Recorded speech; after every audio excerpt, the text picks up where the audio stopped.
क्या आपने कभी अपमान सहा है? क्या किसी ने आपको सबके सामने छोटा महसूस कराया है? उस समय दिल में क्या आता है?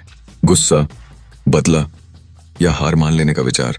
लेकिन अगर मैं आपसे कहूं, अपमान ही आपकी सबसे बड़ी ताकत बन सकता है।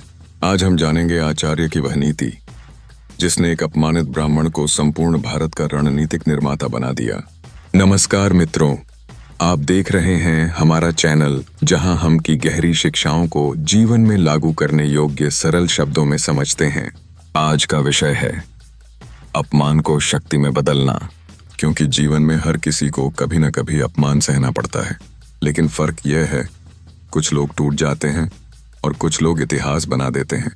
भाग 1। अपमान का दर्द। अपमान केवल शब्द नहीं होता, यह दिल पर चोट करता है। जब कोई आपको छोटा दिखाता है, आपकी योग्यता पर सवाल उठाता है या आपकी मेहनत को नकार देता है, तो भीतर से आत्मसम्मान हिल जाता है। उस समय 3 रास्ते होते हैं। 1 तुरंत प्रतिक्रिया देना, 2 अंदर ही अंदर जलते रहना, 3 शांत रहकर खुद को साबित करना।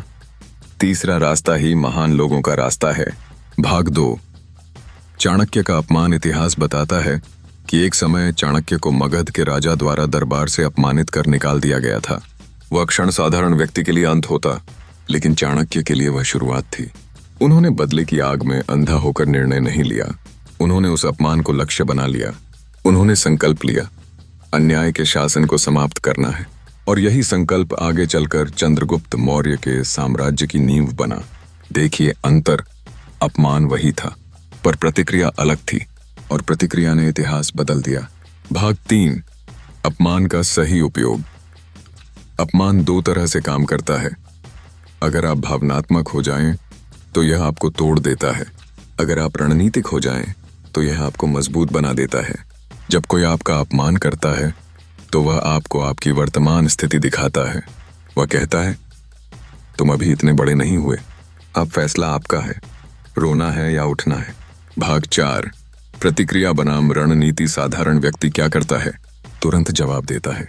महान व्यक्ति क्या करता है? शांत रहता है और योजना बनाता है। चाणक्य कहते हैं, शत्रु को हराने से पहले स्वयं को मजबूत करो। लेकिन अगर आप चुप रहेंगे और अपनी योग्यता को इतना बढ़ा देंगे कि वही लोग एक दिन आपका सम्मान करें, तो यह असली जीत होगी। भाग 5। अपमान क्यों जरूरी है? सुनने में अजीब लगेगा, लेकिन अपमान विकास का संकेत है। जब तक आप महत्वहीन हैं, कोई आपको अपमानित नहीं करता। लोग उसी से डरते हैं जिसमें क्षमता होती है। इसलिए जब कोई आपको नीचा दिखाने की कोशिश करे, समझ जाइए आप में कुछ खास है। भाग 6। मानसिक शक्ति कैसे बढ़ाएं? 1 तुरंत जवाब मत दीजिए। 2 अपनी ऊर्जा सुधार में लगाइए। 3 हर आलोचना से सीख निकालिए। 4 भावनाओं को लक्ष्य में बदलिए। 5 समय को अपना हथियार बनाइए। समय सबसे बड़ा बदला है। जब आप सफल हो जाते हैं, तो वही लोग जो आपको अपमानित करते थे, आपकी प्रशंसा करने लगते हैं। भाग 7। एक आधुनिक उदाहरण मान लीजिए, ऑफिस में आपका प्रमोशन नहीं हुआ और आपके जूनियर को आगे बढ़ा दिया गया।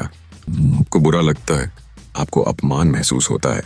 अब आपके पास 2 विकल्प हैं, नौकरी छोड़ देना, बॉस से झगड़ा करना, या अपनी स्किल्स को 2 गुना मजबूत करना, अगले अवसर के लिए तैयार होना। जो तीसरा रास्ता चुनता है, वही आगे निकलता है। भाग 8। चाणक्य की गहरी रणनीति। चाणक्य भावनात्मक नहीं थे, वे रणनीतिक थे। उन्होंने अपमान को याद रखा, लेकिन उसे क्रोध में नहीं बदला। उन्होंने उसे लक्ष्य में बदला। यही अंतर है साधारण और असाधारण व्यक्ति में। भाग 9। अपमान से आत्मविश्वास तक। हर अपमान आपको 2 बातें सिखाता है। 1 आपको कहां सुधार करना है। 2 आपको कितना आगे जाना है। अगर कोई कहे तुम यह नहीं कर सकते, लेकिन तो उसे गलत साबित करने के लिए आपके पास जीवन का सबसे बड़ा ईंधन मिल गया। जब अगली बार कोई आपका अपमान करे, तो याद रखिए, तुरंत जवाब देना आसान है, चुप रहकर खुद को साबित करना कठिन है। लेकिन कठिन रास्ता ही महानता की ओर जाता है। अपमान को कमजोरी मत बनने दीजिए, उसे अपनी शक्ति बना लीजिए। जिस दिन आप प्रतिक्रिया देना छोड़ देंगे और रणनीति बनाना शुरू कर देंगे, उस दिन आपकी जीत तय हो जाएगी। आपको गिराने की कोशिश करने वाले लोग आपकी सफलता की सीढ़ियां बन सकते हैं, अगर आप सही मानसिकता रखें। चाणक्य की यही नीति है, भावना से नहीं बुद्धि से जियो। अपमान को याद रखो, लेकिन उसे क्रोध नहीं, संकल्प में बदल दो। अगर यह नीति आपको प्रेरित करे तो वीडियो को लाइक जरूर करें। कमेंट में लिखें, मैं अपमान को अपनी ताकत बनाऊंगा। और ऐसी ही गहरी और जीवन बदलने वाली नीतियों के लिए चैनल को सब्सक्राइब करें।